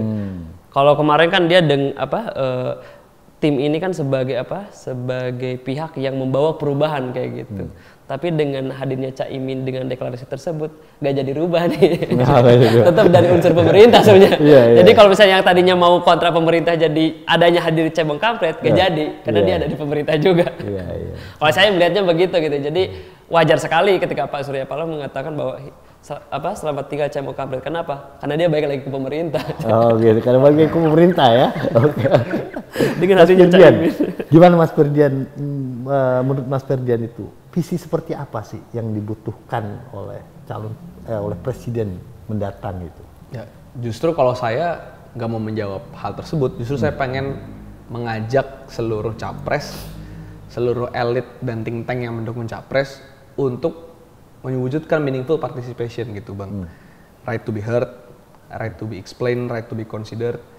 Dalam artian ngomongin visi yang dibawa itu nggak boleh jadi visi pribadinya dia. Visi yang dibawa itu nggak boleh jadi visi partainya dia, tapi harus jadi visi bangsa ini. Gimana cara taunya? Ya banyakin assessment, observasi, ngobrol dengan warga sipil, baik itu konteksnya adalah akademisi, masyarakat di bawah, kampus, apalagi sekarang udah boleh dibuka ya ruang kampanye di kampus segala macam. Jadi bagi saya visi yang dibawa itu harus juga melibatkan, apalagi tadi pemegang saham terbesar adalah generasi muda gitu. Dia harus tanya juga ke generasi muda apa sih yang dia inginkan. Contoh mobil listrik ramai-ramai jadi programnya pemerintah. Tapi kalau misalnya nanya ke Gen Z, apalagi Gen Z perkotaan, kita pengennya transportasi publik yang baik gitu. Oh, transportasi publik justru ya? Iya. Tadi misalnya nyambung ke, ini misalnya ngomongin kesehatan mental nih ya Bang. Ini satu hal yang sempat diomongin sama Pak Ganjar juga tuh di event di M-Block. Tapi jawabannya masih kurang komprehensif gitu. Padahal kesehatan mental tuh nggak cuma tentang gara-gara di rumah. Milih Ganjar beliau. Di kesehatan mental tuh nggak cuma gara-gara ibu dan bapak berantem di rumah gitu. Tapi misalnya bagaimana pekerja-pekerja yang tinggal yang bekerja di kota, rumahnya 1,5 jam jauhnya, perjalanan polusi, macet, KRL penuh, gaji secukupnya, pulang keringetan, pulang malam berangkat subuh. Lama-lama mentalnya rusak gitu bang. Jadi umurnya habis di jalan gitu. Betul. Nah artinya ketika ngomongin soal visi ya harus tanya juga generasi muda apa yang diinginkan, jangan sampai tadi ngomongin misalnya soal mobil listrik, tapi ternyata yang generasi muda inginkan bukan itu. Misalnya. Jadi nggak link and match ya dengan kebutuhan ya generasi Gen Z dan masyarakat ke depan. Karena pemilik saham terbesar gitu ya. Pemilik saham terbesar ya. Tapi persoalannya bang, maksudnya harapannya memang seorang pemimpin hari ini bisa membangun visinya dengan apa? Dengan banyak melibatkan publik kayak gitu. Cuman partisipasi publik. Iya, partisipasi publik. Cuman hari ini ketika lihat pemetaan politik, ya hanya berbicara tentang pemetaan suara saja kayak gitu. Itu yang sehari ini yang kita nggak ketemu. Jadi masyarakat sebagai objek suara ya. Iya, jadi bukan itu hanya subjek dari pemilih ya. Kan itu yang yang sampai muncul, mohon maaf, Pak Anies dengan Pak Caimin itu kan hanya sebatas berbicara tentang Jawa Timur, Jawa Tengah, hanya sebatas berbicara itu. Jadi apa yang sebelumnya disampaikan Pak Anies itu hilang. Hitung-hitungan pasangan capres-cawapres memang hitung-hitungan suara ya. Hanya sebatas itu. Misalnya Pak Ganjar karena nasionalis dia harus memilih dari kelompok Islam, misalnya hijau kan. Bisa, siapa tuh hijau? Misalnya Sandiaga Uno atau Ridwan Kamil, atau Ridwan Kamil karena dia bagus di Jawa Barat ya kan. Hitung-hitungannya kan suara. Begitu juga Pak Prabowo ingin ngambil suara NU, jadi pengen Khofifah, misalnya begitu. Wah, jadi cocok kayaknya. Misalnya begitu. Jadi suara-suara itu jadi bukan pertimbangan yang lebih karena faktor ya, tadi ya, tapi bagaimana sosok itu yang bisa menggait suara ya. Untuk sementara itu ya lebih pada. Jadi memang masyarakat ini sekarang hanya sebagai komoditas politik ya. Itu. Berdasarkan hitung-hitungan lumbung-lumbung harusnya suara. ngelawan dong Gen Z ya. Gen Z harus bikin ngelawan gerakan baru kalau nggak golput misalnya. Misalnya Oke. Tapi oke lah kalau nggak mau menjawab visi, tapi lebih bagaimana kemudian harus lebih banyak komunikasi dan berdialog dengan Gen Z. Paling tidak apa sih kriterianya deh? Kriteria sosok presiden yang dibutuhkan ke depan tuh seperti apa? Kalau saya tadi sih bang, balik lagi. Maksudnya mereka yang percaya sains, mereka yang berani ngomong gagasan, mereka yang partisipatif gitu. Karena kalau ngomongin soal isi pikiran menurut saya sih harusnya capres sekarang tuh nggak ada yang kosong, karena bagi saya banyak warga kita yang udah pinter-pinter banget, yang bisa nyuplai pikiran gitu. Baik itu soal gimana melihat SDGs, baik itu gimana soal, ya Bappenas sendiri kan juga lagi merancang gitu. Yeah. Jadi menurut saya sih harusnya nggak ada yang sulit dari dapat suatu ide, tapi yang susah adalah berani nggak punya prinsip terhadap ide tersebut. Contohnya ngomongin lingkungan ya, lingkungan nanti punya banyak perspektif lagi kan, ada yang milih lingkungannya adalah pembangunan, lingkungan ini.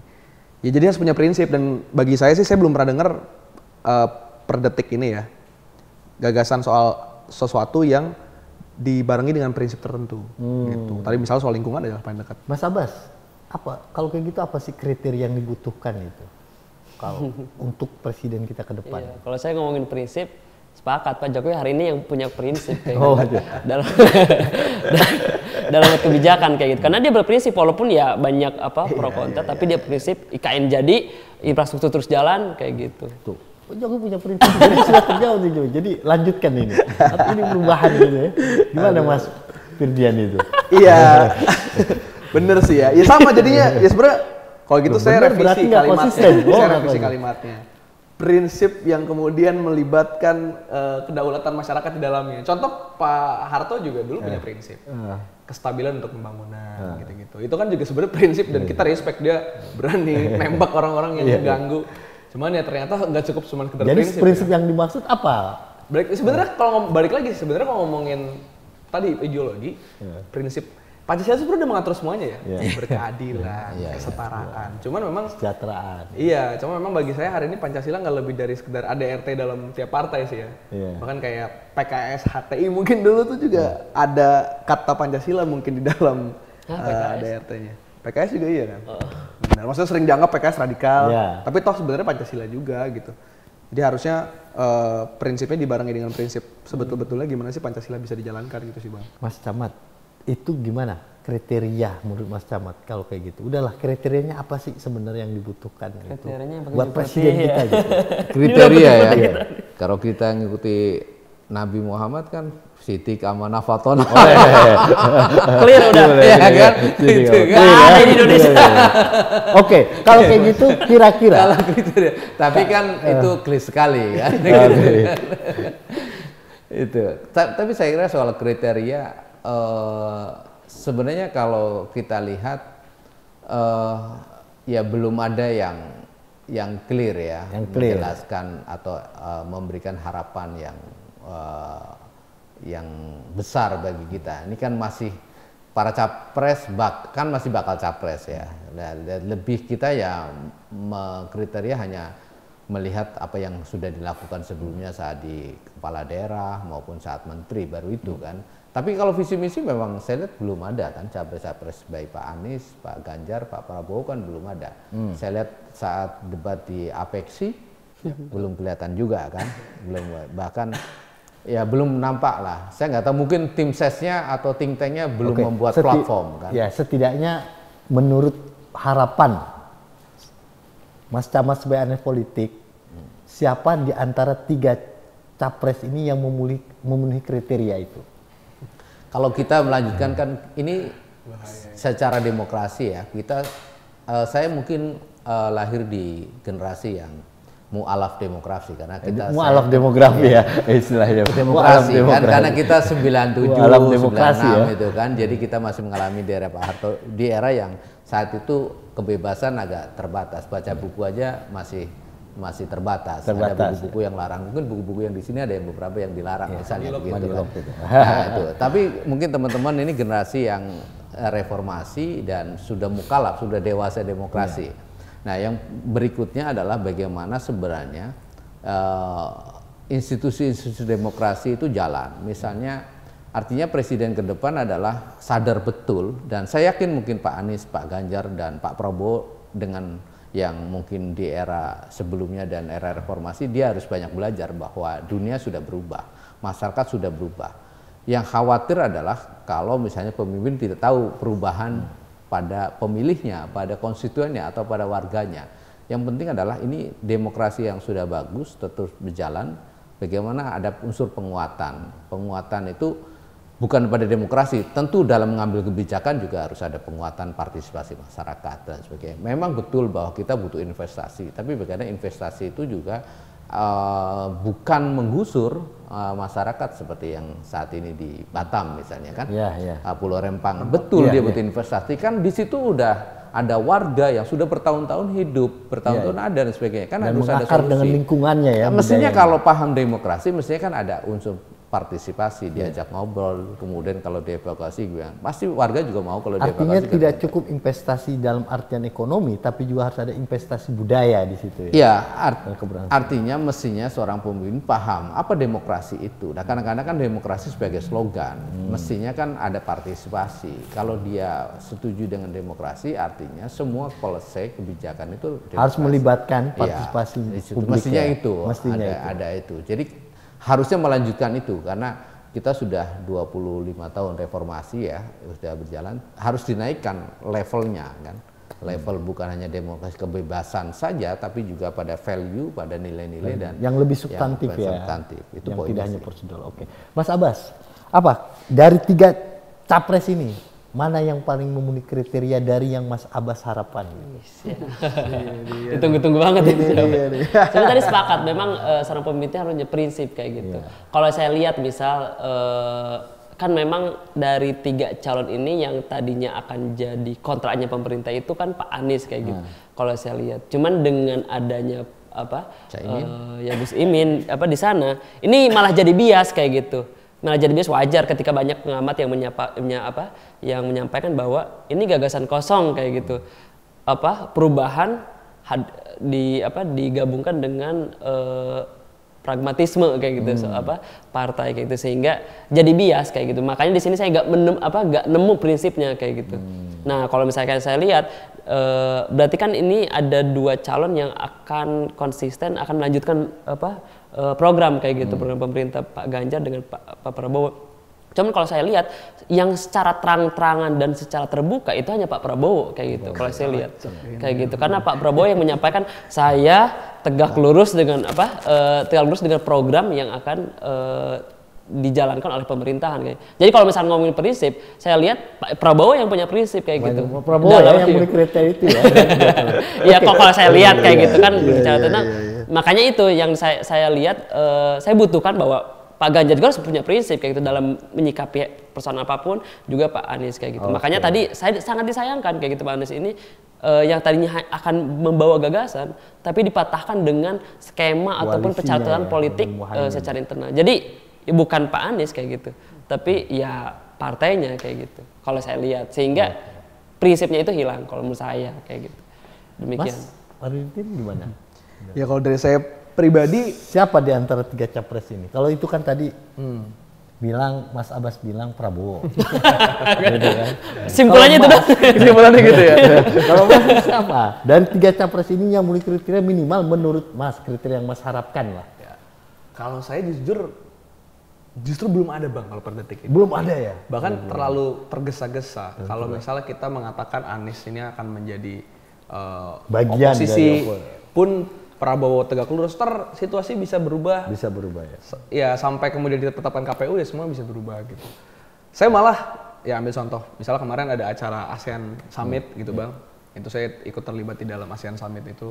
Dan di sana ada pitching dari teman-teman di Indonesia berbagai kota tentang inovasi apa yang dia bawa. Ada yang mengatakan dia punya inovasi soal gimana pendidikan itu bisa merata tanpa internet. Jadi gadget-gadget dikasih gratis, ada aplikasi tanpa internet, ada lagi ngomongin food security, ada lagi ngomongin soal polusi udara.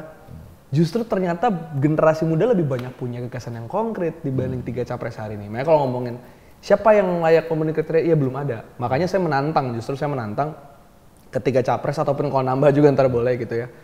Untuk berani untuk menghadapi ruang-ruang publik.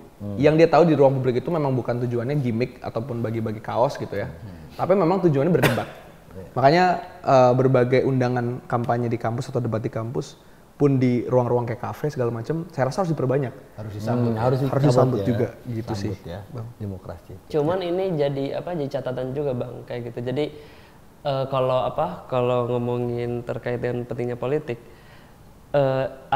dengan hadirnya debat capres di kalangan muda di kampus, ini kalau ngomongin ngomongin tentang elektoral, ini gak ada kepentingannya buat partai gitu, gak bahkan bikin ngaruh kayak gitu. Betul.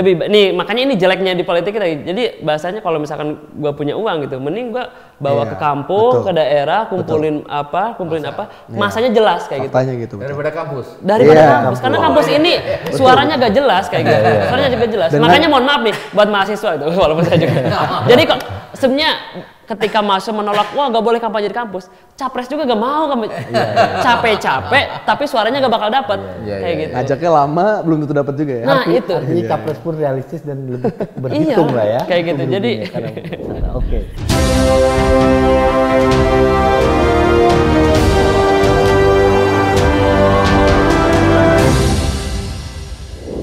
Kahmitivers, kita sudah masuk penghujung segmen.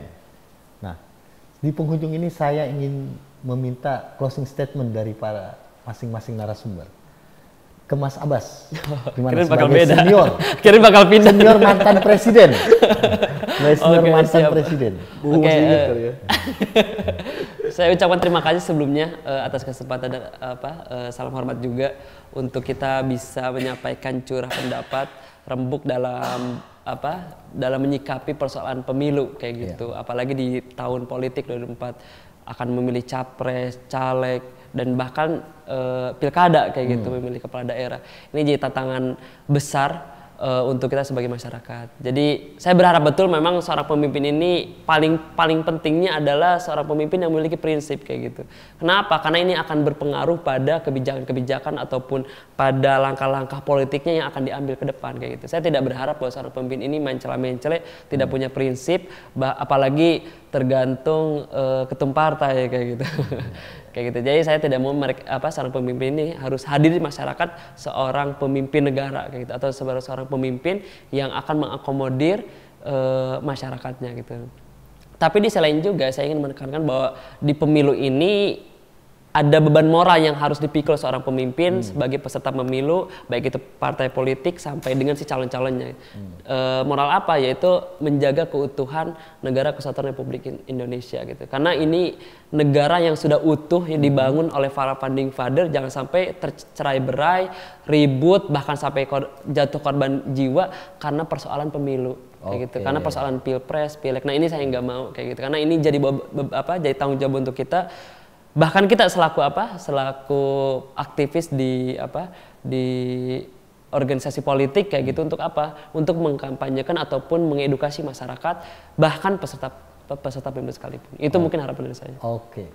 3 kata untuk Jokowi. Maju Indonesia maju. Laju Indonesia maju. Laju Indonesia maju. Oke. 1 kata untuk presiden mendatang. Berani. Closing statementnya. Ya, kalau saya juga terima kasih Abang udah ngundang ke sini gitu ya. Pertama, closing statement saya untuk warga sipil, utamanya generasi muda. Pertama, jangan golput. Jangan golput. Karena golput itu hanya dinikmati oleh mereka yang punya privilege. Contoh, bagi mereka kaum yang tinggal di komplek, apalagi di rumah-rumah mewah, pergantian kepemimpinan itu nggak ngaruh. Nggak ngefek. Tapi bagi mereka yang hidup menjadi kaum miskin kota, petani, nelayan, adanya penggusuran, adanya ketidakadilan, pergantian kepemimpinan itu diharapkan. Oleh karenanya jangan golput, karena golput hanya milik mereka yang punya privilege. Yang kedua, saya percaya betul kalau misalnya generasi muda itu nggak ada yang apatis, Bang.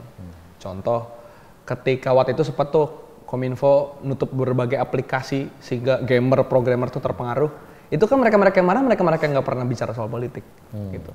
Artinya nggak ada generasi muda yang sebetulnya apatis, tapi kita jenuh. Kita frustasi terhadap kondisi politik hari ini, sehingga membuat kita menjadi kayak, ya udahlah, gue juga bersuara nggak akan berubah. Oleh karenanya untuk banyak generasi muda saya mengajak untuk jangan cepat jenuh, karena justru hari ini suara kita menjadi pemilik paling besar dari republik ini, dan ini akan menentukan Indonesia ini akan nasibnya seperti apa. Itu di tangan kita. Kalau terakhir buat ketiga untuk para elit dan capres, ya kalau saya sih menganggap bahwa hari ini tolong jangan main-main terhadap kepercayaan yang publik berikan, karena apa yang akan kalian lakukan berpengaruhnya pada generasi kami gitu. Mungkin kalian sekarang menikmati ekonomi yang masuk ke kantong kalian lewat berbagai tambang, berbagai pembabatan hutan. Tapi 40 tahun lagi tenggelam kami, kalian sudah tidak ada gitu. Artinya tolong jangan main-main dengan kepercayaan publik gitu. Ya, dan terakhir adalah untuk seluruh warga pun berbagai aktivis politik ya jangan terlalu fanatik karena toh terbukti tidak ada yang abadi. Budiman yang dulu berhadapan sama Prabowo sekarang bergabung gitu. Prabowo yang dulu ngatain Jokowi kayak supir andong sekarang nurut Jokowi. Dulu pendukung NU bilang Anies Yaman sekarang gabung sama Anies. Artinya jangan pernah fanatik karena toh yang rugi ujung-ujungnya rakyat gitu. Jadi ya semoga pemilu 2024 jadi pemilu penuh gagasan, pemilu penuh ide dan pemilu penuh kebermanfaatan. 3 kata untuk Jokowi. Untuk Jokowi, man of contradiction. Man of contradiction. Itu buku yang ngomong ya, saya ngutip buku aja, ada bukunya. 1 kata untuk presiden mendatang. Adil. Oke. Mas Camat, closing statement-nya? Baik sekali ya forum ini, jadi berbagi sharing gagasan. Saya kira di tengah masyarakat yang mungkin sibuk, saya kira forum-forum seperti ini, forum 28 atau diskus ini penting ya di tengah masyarakat, dan masih sedikit saya kira forum-forum yang sharing. Saya kira harusnya lebih banyak lagi karena bagaimanapun ini pesta demokrasi adalah pesta kita. Karena disebut pesta demokrasi mestinya kita ikut berpartisipasi pun dengan gembira. Seperti 17 Agustus karnaval kan, semua mengajukan idenya masing-masing dan dilakukan dengan gembira. Itu yang poinnya. Berikutnya adalah partisipasi pemilu ini juga penting bagi kita semua, karena ini juga belajar bagaimana kita bukan hanya sekedar menjadi pemilih, tapi bagaimana kita menjadi konstituen. Kalau menjadi konstituen artinya ketika pilihan kita atau apa yang dia pilih oleh kita kemudian terpilih, berhak kita menagih janji. Jangan sampai kita hanya dijadikan objek sebagai pemilih, objek pemilih. Kita ada konstituen yang bisa berhak menagihnya. Kemudian ada satu lagi yang saya kira penting dari kita adalah bahwa siapapun yang hari ini kontestasi, mereka adalah sudah melalui rekam jejak yang panjang. Tinggal masing-masing mungkin punya pilihan, tapi coba kita berusaha rasional, pilihlah yang gagasan, yang kira-kira gagasan itu sesuai dengan harapan kita. Jadi bukan memilih pada person, tapi pada gagasan. Itu penting juga, sehingga siapapun gagasannya yang bagus dan itu menurut kita realistis dan relevan dengan masa depan, itu yang harus kita jadikan pilihan. Jadi orang milih tidak karena person. Kalau person kadang-kadang kan tadi berganti, kadang-kadang dulu berbeda, sekarang bergabung. Dulu saling intrik, tiba-tiba sekarang berkoalisi misalnya gitu. Tapi pilihlah sesuai gagasan. Menjadi sahabat. Kalau kita dengan gagasan kan tidak mudah kecewa kan. Iya kan. Kalau dengan person kan sangat mudah kecewa. Kira-kira begitu sih. Oke. 3 kata untuk Jokowi. Jokowi saya kira orang yang sederhana, orang yang nekat, dan juga susah diprediksi. Susah diprediksi. 1 kata untuk presiden mendatang? Presiden yang mendatang menurut saya adalah 1 kata. 1 kata ya. Harus berintegritas. Baik, Kahmitivers, ada satu ungkapan dari hadis Nabi yang cukup menarik. Kullukum ra'in wa kullukum mas'ulun an ra'iyatihi. Tiap-tiap dari kalian adalah pemimpin, dan setiap pemimpin akan diminta pertanggungjawabannya. Melalui kata ra'iyah inilah kata rakyat berasal, itu sebab kedaulatan di tangan rakyat. Demikian Forum 28, salam Yakusa, tetap bahagia, sampai ketemu di episode selanjutnya. Billahi taufiq wal hidayah. Wassalamualaikum warahmatullahi wabarakatuh. Waalaikumsalam warahmatullahi wabarakatuh. Makasih.